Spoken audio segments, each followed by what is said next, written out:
BTV देख रहे सभी दर्शकों का स्वागत। मैं हूं लवदी बड़ियाल। बुलेटिन की शुरुआत करते हैं हेडलाइंस के साथ। प्रधानमंत्री नरेंद्र मोदी ने दुबई में हुई COP28 world climate action summit में लिया हिस्सा। मिजोरम में 3 दिसंबर की जगह 4 दिसंबर को होगी मतगणना, चुनाव आयोग ने दी जानकारी। तमिलनाडु विधानसभा में पास हुए बिलों को लटकाने के मामले को लेकर सुप्रीम कोर्ट ने गवर्नर को दी नसीहत। पंजाब के पूर्व मुख्यमंत्री बेअंत सिंह की हत्या के दोषी बलवंत सिंह राजोआना की सजा को लेकर SGPC की बैठक आज। अब खबरें विस्तार के साथ। प्रधानमंत्री नरेंद्र मोदी ने शुक्रवार को दुबई में COP28 world climate action summit में हिस्सा लिया। इसमें ग्रीन क्रेडिट प्रोग्राम में मोदी ने कहा कि जिस तरह हम अपने हेल्थ कार्ड के बारे में सोचते हैं, उसी तरह हमको पर्यावरण के बारे में भी सोचना चाहिए। हमें ये भी सोचना चाहिए कि हमारी तरह पृथ्वी के हेल्थ कार्ड में भी पॉजिटिव पॉइंट्स जुड़े। मॉर्निंग सेशन में मोदी ने अमीर देशों पर निशाना भी साधा। किसी का नाम लिए बिना उन्होंने कहा कि सदियों पहले चंद देशों के लिए कीमत पूरी दुनिया को चुकानी पड़ी है। जो भी देश ज्यादा कार्बन उत्सर्जन के लिए जिम्मेदार हैं, उन्हें क्लाइमेट चेंज का सामना करने के लिए विकासशील और गरीब देशों को निस्वार्थ होकर टेक्नोलॉजी ट्रांसफर करनी चाहिए। इस मौके PM ने 2028 की क्लाइमेट समिट यानी कि COP33 भारत में होस्ट करने की मंशा भी जाहिर की। उन्होंने कहा कि भारत ने इकोलॉजी और इकोनॉमी के संतुलन का उदाहरण दुनिया के सामने पेश किया है। 17% आबादी के बावजूद कार्बन उत्सर्जन में भारत की हिस्सेदारी सिर्फ 4% है। उन्होंने कहा कि हमारा लक्ष्य 2030 तक कार्बन उत्सर्जन 45% तक घटाना है। भारत ने ग्लोबल बायोफ्यूल अलायंस बनाया है। क्लाइमेट फाइनेंस फंड को मिलियन से बढ़ाकर $1 ट्रिलियन तक करना चाहिए। गौरतलब है कि PM क्लाइमेट समिट में शामिल होने के लिए 30 नवंबर की रात दुबई पहुंचे थे। होटल के बाहर भारतीय मूल के लोगों ने PM का स्वागत भी किया था।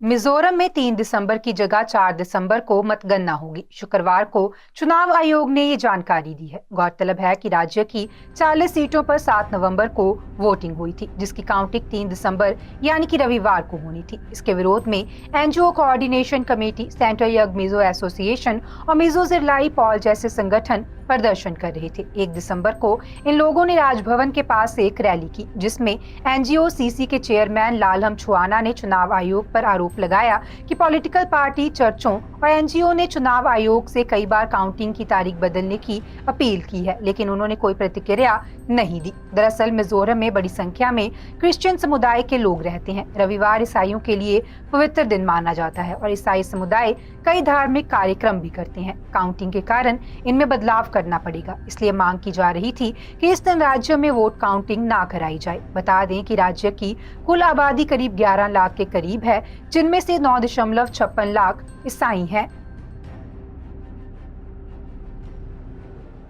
तमिलनाडु विधानसभा से पास हुए बिलों को लटकाने के मामले को लेकर सुप्रीम कोर्ट ने गवर्नर RN रवि को अहम नसीहत दी है। सुप्रीम कोर्ट ने शुक्रवार को कहा कि मुद्दा सुलझाने के लिए गवर्नर को CM के साथ मिलकर बैठक करनी चाहिए। सुप्रीम कोर्ट में 3 जजों की बेंच ने इस मामले की सुनवाई की है। इस बेंच की अध्यक्षता CJI DY चंद्रचूड़ ने की। बेंच ने कहा कि बेहतर होगा अगर गवर्नर CM को इस मुद्दे पर चर्चा करने के लिए बुलाएं और मामले को हल करे। सुप्रीम कोर्ट ने कहा कि विधानसभा से 2 बार बिल पारित होने के बाद गवर्नर राष्ट्रपति को रेफर नहीं कर सकते। गौरतलब है कि तमिलनाडु विधानसभा से 10 बिल 2 बार पारित हो चुके हैं, जिन पर गवर्नर ने सहमति नहीं दी है। इस मामले की अगली सुनवाई अब 11 दिसंबर को होगी। बता दें कि पंजाब में भी तमिलनाडु की तरह गवर्नर की ओर से सरकार के बिल पर दस्तखत न करने का मामला सुप्रीम कोर्ट पहुंचा था। वहीं केरल विधानसभा द्वारा पारित किए गए बिलों को लटकाने को लेकर सुप्रीम कोर्ट ने 29 नवंबर को सुनवाई की थी। इस मामले में भी कोर्ट ने राज्यपाल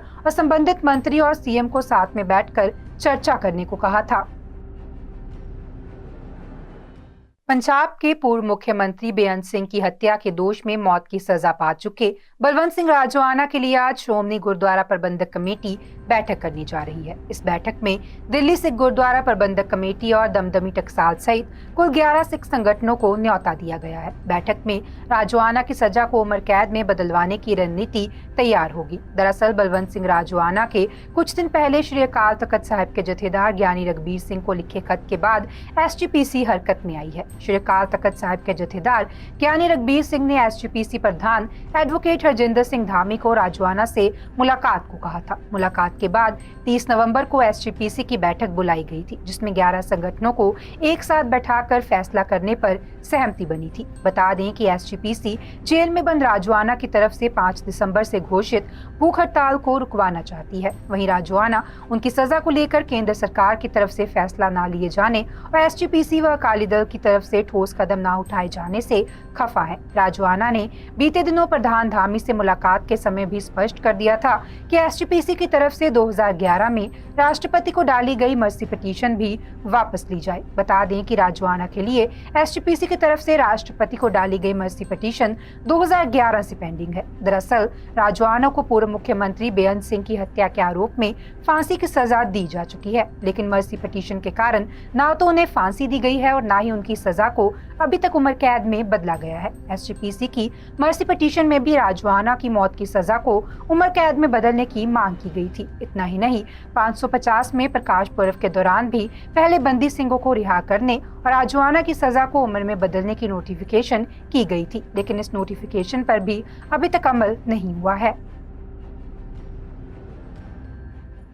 तमिलनाडु में ईडी के एक अफसर को 20 लाख रुपए घूस लेने के आरोप में राज्य की एंटी करप्शन और विजिलेंस टीम ने गिरफ्तार किया है। स्टेट इंटेलिजेंस के मुताबिक अंकित तिवारी नामक ईडी अधिकारी ने एक सरकारी डॉक्टर को पुराने मामले में डरा धमकाकर 3 करोड़ रुपए की डिमांड की थी। हालांकि बाद में 51 लाख रुपए पर डील फाइनल हुई थी। डॉक्टर ने घूस की पहली किश्त के रूप में 1 दिसंबर को 20 लाख रुपए दे दिया और विजिलेंस टीम को शिकायत कर दी। एंटी करप्शन और विजिलेंस टीम के मुताबिक 29 अक्टूबर को अंकित तिवारी ने डिंडीगुल के एक सरकारी डॉक्टर से संपर्क किया। उसने डॉक्टर को बताया कि उनके खिलाफ एक केस दर्ज हुआ है, जबकि वो मामला पहले ही निपटाया जा चुका था। अंकित ने डॉक्टर से ये भी कहा कि इस मामले में ईडी को पीएम ऑफिस से जांच के लिए आदेश मिले हैं, इसलिए आप 30 अक्टूबर को मदुरै ऑफिस आए। अंकित तिवारी की बात सुनकर डॉक्टर अगले दिन ईडी ऑफिस पहुंचा। तिवारी उसकी कार में बैठ गए और कानूनी कार्रवाई से बचने के लिए 3 करोड़ रुपए की डिमांड की। डॉक्टर ने कुछ पैसे कम करने का अनुरोध किया तो वहां से वो चले गया। अंकित ने डॉक्टर को फोन कर बताया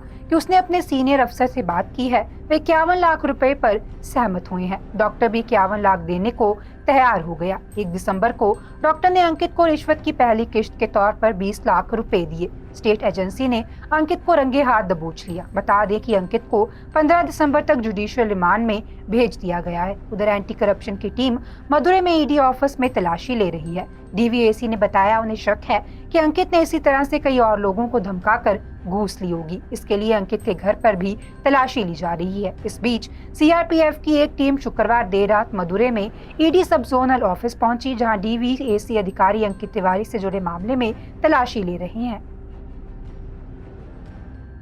हरियाणा के पूर्व खेल मंत्री संदीप सिंह के खिलाफ चल रहे केस में आज सुनवाई होनी है। महिला कोच की तरफ से लगाए गए आरोपों पर दोनों पक्षों की तरफ से अपनी दलीलें रखी जाएंगी। बता दें कि पिछले दिनों महिला कोच ने एप्लीकेशन लगाकर अपनी पहचान उजागर करने, आरोपी की अग्रिम जमानत के कारण जान का खतरा होने की आशंका जताई थी। उसका आरोपी पक्ष की तरफ से भी जवाब दे दिया गया है। अदालत में आज उन्हीं पर दोनों पक्ष अपनी अपनी दलील देंगे। पीड़ित की तरफ से अर्जी लगाकर केस की सुनवाई मजिस्ट्रेट से हटाकर सेशन कोर्ट में चलाने की मांग की गई है। इसके अलावा केस की सुनवाई डे टू डे बेसिस पर करने की अर्जी भी लगाई गई थी। पीड़िता ने पंचकूला में कुछ लोगों द्वारा प्रेस वार्ता कर उसका नाम उजागर करने और उसे सार्वजनिक रूप से बदनाम करने वाले लोगों के खिलाफ आईपीसी की धारा 228 से 449 और 500 के तहत कार्रवाई की अर्जी लगाई थी। उस पर भी अदालत में आज सुनवाई होनी है।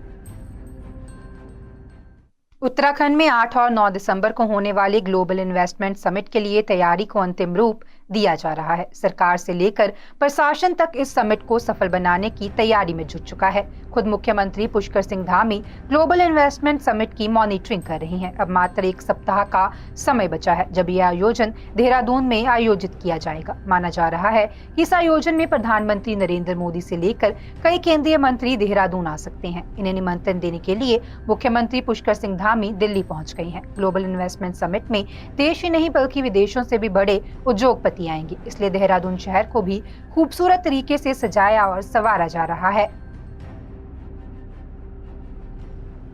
हिमाचल प्रदेश के ऊंचे पहाड़ों ने बर्फ का श्रृंगार कर दिया है। इसे देखने की चाहत में देश भर से पर्यटक पहाड़ों का टूर प्लान कर रहे हैं। होटल में कमरों की एडवांस बुकिंग के दौरान पर्यटक बर्फबारी को लेकर इंक्वायरी कर रहे हैं। इससे अगले कुछ दिनों के दौरान पहाड़ों पर काफी संख्या में टूरिस्ट पहुंचने की उम्मीद जताई जा रही है। मनाली होटल एसोसिएशन के पूर्व अध्यक्ष अनूप ठाकुर ने बताया कि 2 दिन पहले तक 30% ऑक्यूपेंसी थी, मगर बर्फबारी के बाद अब अगले 2 सप्ताह तक 60 से 70% ऑक्यूपेंसी पहुंचने की उम्मीद है। उन्होंने बताया कि ताजा बर्फबारी के कारण अगले कुछ दिनों तक मनाली, रोहतांग व लाहौल घाटी में अच्छा टूरिस्ट आने की संभावना है। कुल्लू व लाहौल स्पीति जिले की ऊंची चोटियों के अलावा शिमला, चंबा, कांगड़ा और मंडी के ऊंचे पहाड़ों पर भी हल्का हिमपात हुआ है। इससे यहाँ के पर्यटन स्थलों पर भी रौनक बढ़ेगी। फिलहाल ताजा बर्फबारी के बाद समूचे लाहौल स्पीति जिले का शेष दुनिया से संपर्क कटा हुआ है। रोहतांग टनल यातायात के लिए अभी भी पूरी तरह बंद है। इसी तरह कॉक्सर व सिसु को जोड़ने वाली सड़क पर भी वाहनों की आवाजाही